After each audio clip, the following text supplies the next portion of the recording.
Allô tout le monde, j'espère que vous allez bien. Donc, on continue en fait avec notre projet Entrepreneur au volant présenté par Mercedes-Benz de Grimby.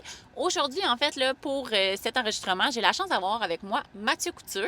Salut Mathieu. Salut Roxane, comment ça va? Ça va toi? Ça va super bien, merci. Yes, fait que Mathieu, avant qu'on commence et qu'on prenne la route là, au niveau du concept, on aimerait ça t'entendre un peu parler de toi là, rapidement. Qu'est-ce que tu fais, puis c'était quoi un peu ton background dans la vie?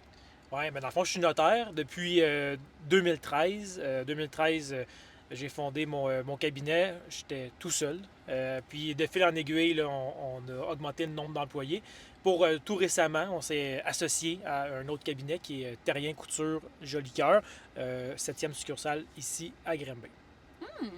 Puis je sais aussi que tu es un petit peu dans l'immobilier, tu fais Ouais. plusieurs, tu sais, tu touches à plusieurs sphères dans ça. Exact. J'ai touché à plusieurs projets à travers mon parcours de notaire, mais effectivement, l'immobilier est une de mes passions et on fait beaucoup de développement immobilier dans notre région. OK. Cool. Fait qu'on va pouvoir commencer. T'es prête? On part? Ouais, on part. On y va. Première question pour toi, Mathieu. Si on revient à tes 18 ans, est-ce que tu pensais devenir la personne que tu es aujourd'hui? Oui, bien, assurément. Je pensais être entrepreneur bien avant 18 ans. Ça remonte à peut-être mes 5 ou 6 ans même. J'avais le plaisir à dire aux gens qui me posaient la question qu'est-ce que je ferais dans la vie, que j'aurais des épiceries.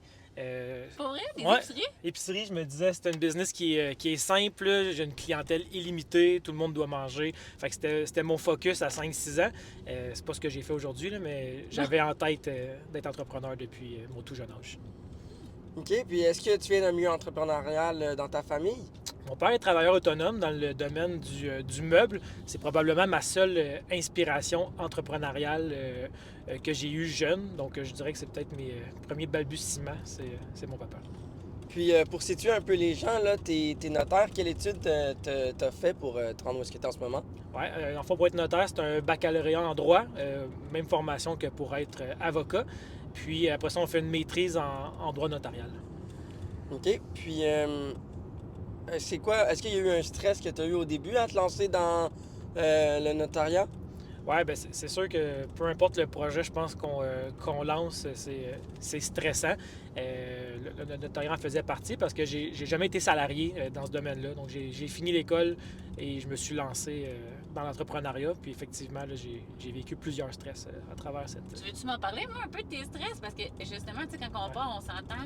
Tu sais, comment t'as fait pour aller chercher tes premiers clients, mettons? Ouais, ben les premiers clients dans le notariat, c'est souvent de la famille. Fait qu'on, on fait la maison de la cousine, on fait la succession d'une tante. Fait que les premiers clients, là, quand je regarde mes premiers contrats, c'est tous des gens que c'était des amis ou de la famille.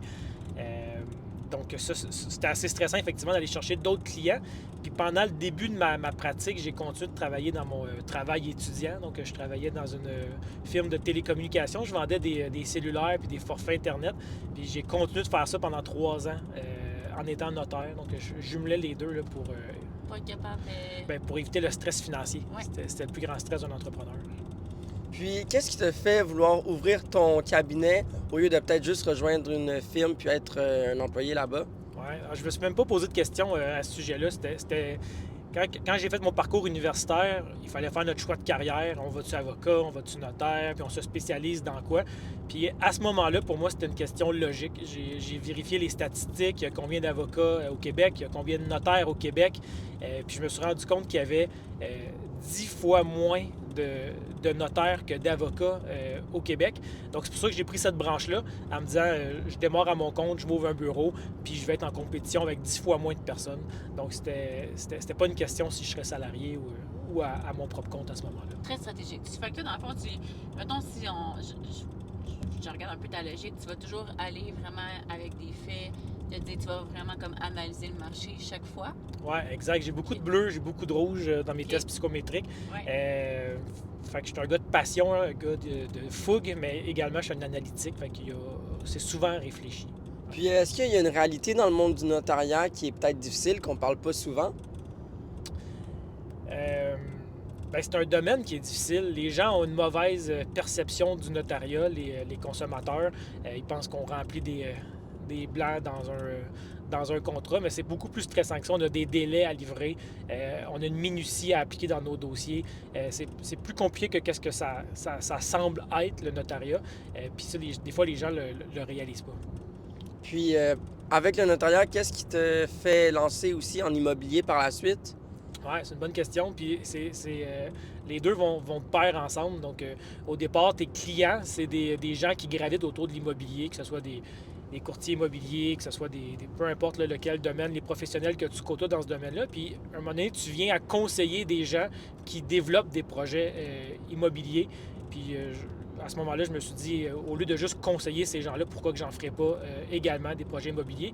Donc, je me suis associé avec des gens qui étaient à la base des clients, qui ont des expertises dans divers domaines de l'immobilier. Puis c'est là qu'on a décidé de se regrouper puis d'entamer des projets immobiliers d'envergure, tout le monde ensemble.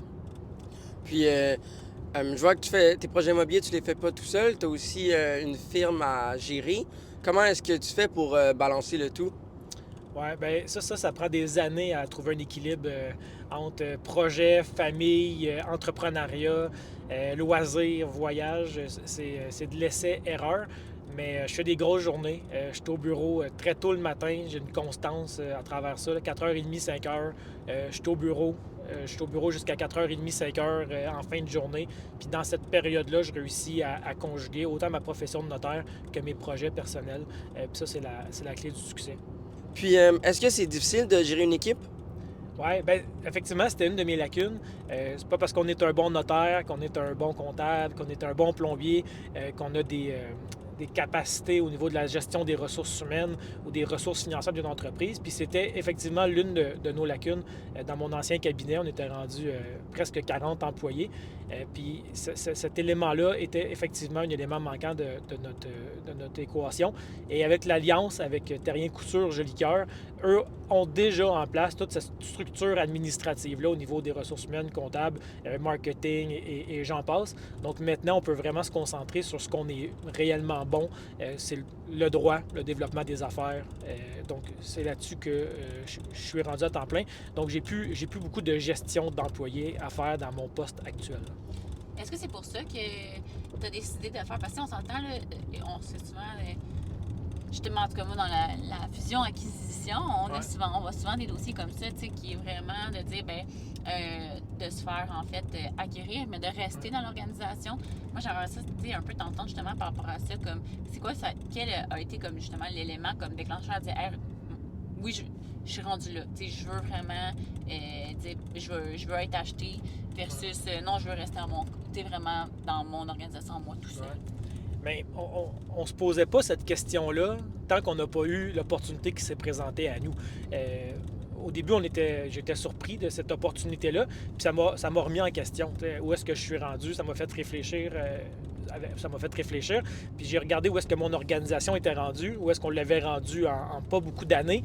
Et dans le marché, qui est quand même un marché qui est limité, on avait fait le tour pas mal. Donc, c'est soit qu'on n'avait plus de croissance, qu'on restait où est-ce qu'on était rendu, ce qui était correct, là, qui était une bonne chose. On gagnait bien notre vie, on avait une belle réputation, on avait des bons clients, ou on passait à un autre niveau. Puis pour passer à un autre niveau, il fallait s'entourer de gens qui étaient peut-être passés par là ou qui avaient les compétences nécessaires pour passer au niveau qu'on voulait se rendre. Donc, pour ma part, c'était pas ma décision initialement, mais rapidement, je me suis allié à cette décision-là, puis c'est la meilleure décision qu'on a prise pour notre étude.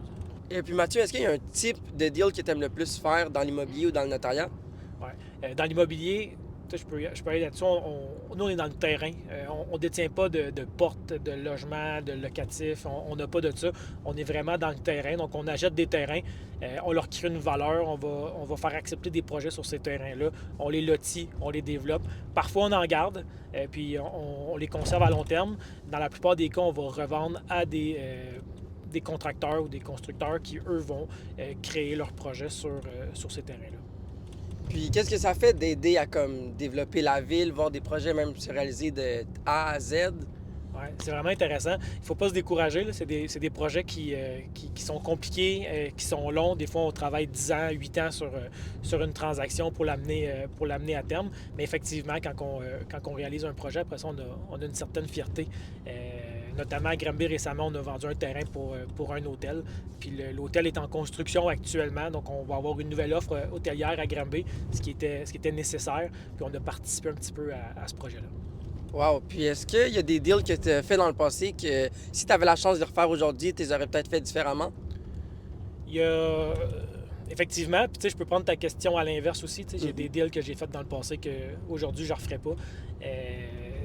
Ça serait facile d'avoir une boule de cristal, là, puis de voir l'avenue de certains projets. Mais il y a des projets que j'ai été approché pour investir ou pour participer, des projets que j'avais aucune connaissance, que j'avais aucune plus-value, puis que les gens voyaient en moi peut-être que j'avais une plus-value, mais finalement, je n'avais pas. Puis ces projets-là, mais malheureusement, aujourd'hui, ont échoué. Donc, j'ai des projets que j'aurais pas fait du tout si c'était à refaire.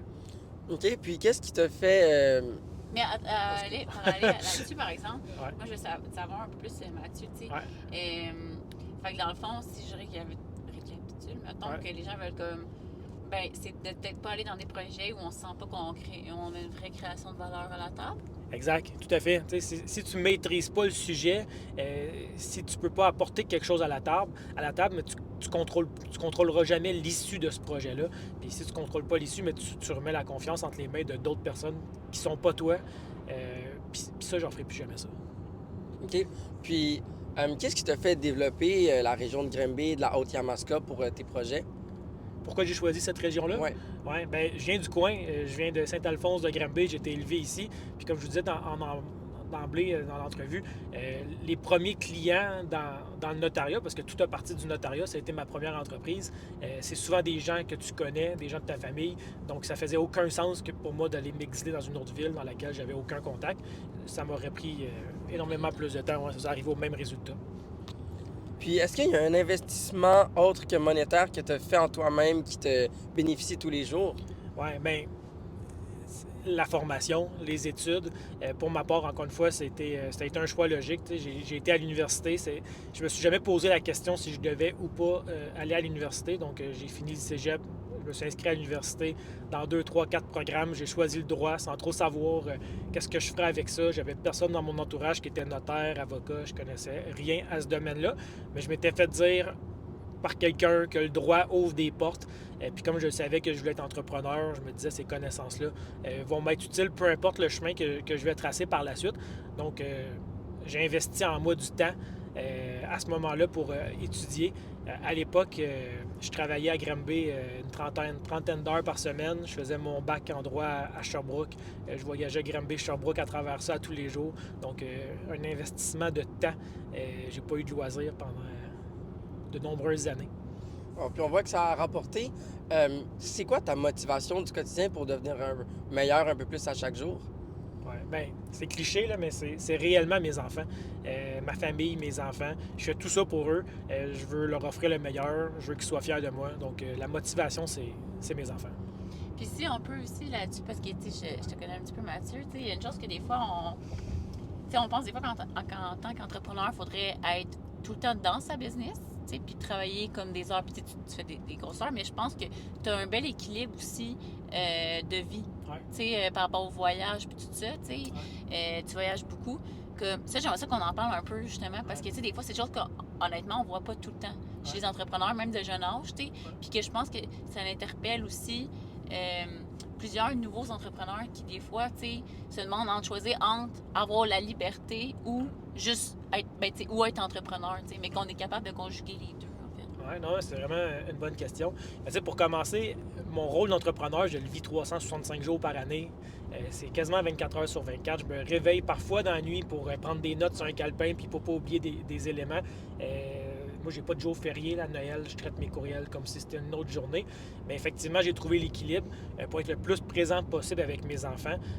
J'ai analysé les moments de qualité dans ma journée avec eux, les moments qui étaient moins de qualité avec eux, puis j'ai ciblé les moments moins de qualité pour m'impliquer dans mon entreprise. Donc, le matin, je suis au bureau très, très tôt, 4h30, 5h. C'est des moments que je jugeais de moindre qualité le matin entre le lever et le départ à l'école des enfants. Donc, j'ai pris l'opportunité d'enlever ça ce partage-là de moments, je l'ai retiré de mon horaire. Je suis au bureau à 4h30, 5h, que je sois avec beaucoup de dossiers devant moi ou que ce soit des semaines plus tranquilles. Je garde cette constance-là pour ne pas la perdre tout le temps. Par contre, ça me permet de revenir à tous les soirs pour souper à la maison avec les enfants. Donc, c'est très rare que je manque un souper à la maison, sauf pour un événement, là, évidemment. Je suis chez moi tous les week-ends, le samedi, dimanche. Ça ne m'empêche pas de traiter mes courriels une petite heure par-ci, par-là dans ma journée, mais je suis là le samedi, dimanche. Mais t'es sélectif. Tu sais, dans le sens que, ce que je veux dire, c'est que, puis c'est correct, je pense, de dire, toi, tu as choisi de dire, ben moi, je serais pas dans tous les événements, les 5 à 7, les soupers bénéfices, parce qu'il y en a que c'est ça. Puis, toi, ça a été le moins possible. Le moins possible de ça. Moi, je me disais, c'est comme, le moins que j'ai, pour être le plus souvent, puis, tu sais, il y a de quoi de beau aussi là-dedans, au niveau des valeurs, je pense que les gens, tu sais, ont respecté aussi. Tu sais, ta clientèle a respecté ça aussi, de dire, ben, tu sais, il sera pas tout le temps dans tous les événements que nous, on va faire, mais comme c'est correct, tu sais, en même temps, parce que lui, il a fait ce choix-là. Oui, je sélectionne les événements, effectivement, ceux qui sont le plus propices à me rapporter de la clientèle puis de la business au bureau ou dans mes projets externes. Puis j'ai toujours ciblé, tu sais, c'était pas l'essence de la question, mais j'ai toujours ciblé dans mon réseautage ou dans mes dîners d'affaires, évidemment pour être le plus efficace possible. Pas nécessairement le client que la personne qui peut me référer le client. Fait que j'ai souvent investi sur ces relations-là puis qui m'ont apporté par la suite une clientèle que j'ai aujourd'hui. Puis qu'est-ce que tu penses que ta clientèle aime le plus de toi puis la façon que tu gères les projets? Ouais, mais j'ai une expérience d'entrepreneur. J'ai eu du succès dans certains projets. J'ai eu des échecs dans d'autres projets. Je représente l'entrepreneur typique là, qui vient d'une... qui est parti d'en bas de l'échelle, qui est parti de rien dans la vie puis qui a réussi à faire quelque chose de bien. Donc, quand un de mes clients, un entrepreneur, me parle d'un de ses projets, bien, je comprends sa réalité puis je vois des angles qui sont peut-être hors compétences d'un notaire habituellement, là, qui ne sont pas juste des angles juridiques. Donc, on est capable de faire vraiment un topo complet de la situation puis je peux l'accompagner d'une façon sincère. Puis si tu devais recommencer aujourd'hui, est-ce que tu ferais la même entreprise? Ouais, je partirais de la même place, honnêtement. Ce que je ferais de différent, par contre, c'est... Je pense que je lâcherais mon travail étudiant plus tôt. J'ai conjugué les deux, comme je vous l'ai dit tantôt, pendant 3 ans. À un moment donné, c'était par crainte de manquer d'argent. J'avais un bébé à la maison, là, j'ai eu un bébé très jeune, là, à 24 ans. Fait que ma fille était née. Par contre, je pense que ça a ralenti ma progression initiale. La journée que j'ai décidé de lâcher mon emploi étudiant, c'est là que ma carrière a été vraiment propulsée à un autre niveau. Fait que je pense que je me ferais plus confiance, je lâcherais mon travail étudiant, puis je m'impliquerais temps plein dans mon entreprise. Wow! Puis en terminant, si un jeune entrepreneur voudrait se lancer aujourd'hui dans ton domaine, ça serait quoi le meilleur conseil que tu pourrais lui donner pour qu'il commence dans la bonne direction? Oui, bien, je dirais que peu importe le domaine de l'entrepreneur, la formation, s'éduquer, lire des livres, que ce soit aller à l'école, des podcasts, peu importe. Donc, se former. Après ça, s'associer avec des gens qui ont les compétences que tu veux acquérir, des professionnels dans leur domaine que tu aimerais côtoyer. Donc, tu t'associes avec ces gens-là. Puis par après, rapidement, mais tu t'associes avec des gens qui ont les compétences inverses des tiennes afin de se compléter au lieu d'être tous des gens dans le même projet qui ont toutes les mêmes compétences.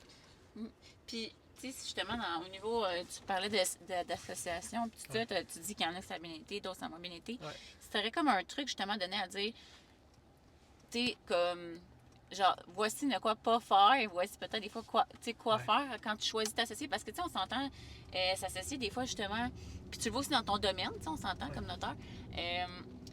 C'est un peu, tu sais, des fois, c'est un peu comme à l'aveugle, tu sais, qu'on fait ça, dans le sens qu'on le sait pas nécessairement toujours, on connaît pas nécessairement les gens depuis des années non plus, quand on décide d'embarquer dans un projet. Comment tu fais, toi, maintenant, après justement tout ton background, pour dire, OK, avec eux, oui, je veux m'associer, avec eux, non. C'est quoi comme tu dois avoir une checklist, je sais pas. Il y a une question de valeur, pour commencer. Où est-ce que les gens sont, où est-ce qu'ils se voient. Il faut qu'il y ait un fit de valeur, ça c'est certain. Il faut qu'on ait plus de fun que de sérieux. Ça aussi, c'est vraiment important. Puis, il faut que les gens aient des compétences opposées des miennes. Vraiment, ça, c'est vraiment important. Ça n'a pas de plus-value qu'on soit 8 qui connaissent qui maîtrisent le même sujet autour d'une table. On va avancer gros dans cette sphère-là, mais on n'avancera à rien dans les sphères connexes. Donc, quand je prends exemple mes projets immobiliers, dans ces projets-là, on est un notaire, un arpenteur, un courtier immobilier, un entrepreneur en construction, un excavateur, des gens qui ont tous des expertises opposées. Puis comment t'as fait pour aller chercher? Ben, c'est des clients, dans le fond? À la base, c'est des clients. Ouais, c'est Ouais. ça. Fait qu'on C'est toi qui s'est t'as connus. proposé ou c'est eux qui t'ont proposé? Initialement, c'est eux qui m'ont proposé d'embarquer avec eux. Ouais, OK. OK. Puis t'as accepté. j'ai accepté, Ouais. évidemment. Ah oui, c'est sûr. Tu as parlé aussi des livres tantôt. Je me demandais, est-ce que tu aurais quelques livres que tu nous suggérais?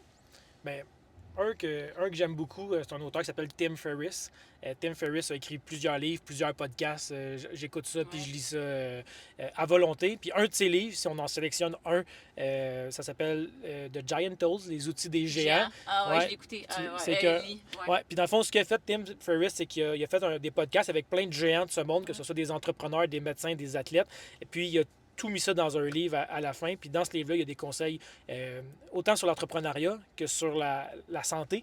Ouais. Puis le livre, il est fait en deux sections. Donc, la première section, c'est vraiment surtout axé sur la santé, l'équilibre, le sommeil, puis tout ça. Puis la deuxième section, c'est surtout des conseils sur l'argent, sur la business. Puis on peut le lire un peu n'importe comment, ce livre-là. On peut passer à page 100 puis revenir à page 3. Il n'y a pas d'ordre. Puis au début, moi, j'ai ouvert ça. J'ai été direct à la section business.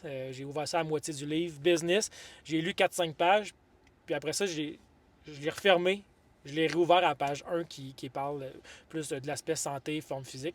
Fait que je me suis rendu compte de l'importance, honnêtement, de cet aspect-là dans notre vie d'entrepreneur. Ouais. Puis ça, on le met de côté trop souvent dans notre horaire, dans l'équilibre, dont on a parlé d'équilibre famille, voyage, travail, projet. Mais l'équilibre santé, sport doit être présent dans votre équation. Puis c'est ce livre-là qui m'a fait réfléchir à ce sujet-là. Très bon. Ben, gros merci, Mathieu, Pas de pour problème. vrai, Merci, pour Roxane. l'entrevue. Avant qu'on finalise tout ça, comment tu as trouvé ta conduite? Écœurant. C'est une Ouais. voiture qui me représente à 100 Oui, Ouais. ben, t'en as un. Fait que, exactement. Mais encore une fois, un gros merci pour votre écoute, tout le monde. Puis merci à la gang de Mercedes-Benz de Granby de nous permettre, en fait, de continuer à faire des entrevues comme ceci. Et merci à toi, Yannick, d'avoir posé des questions. Ça fait toujours plaisir. Fait que, on vous souhaite une belle journée. Ouais. Merci.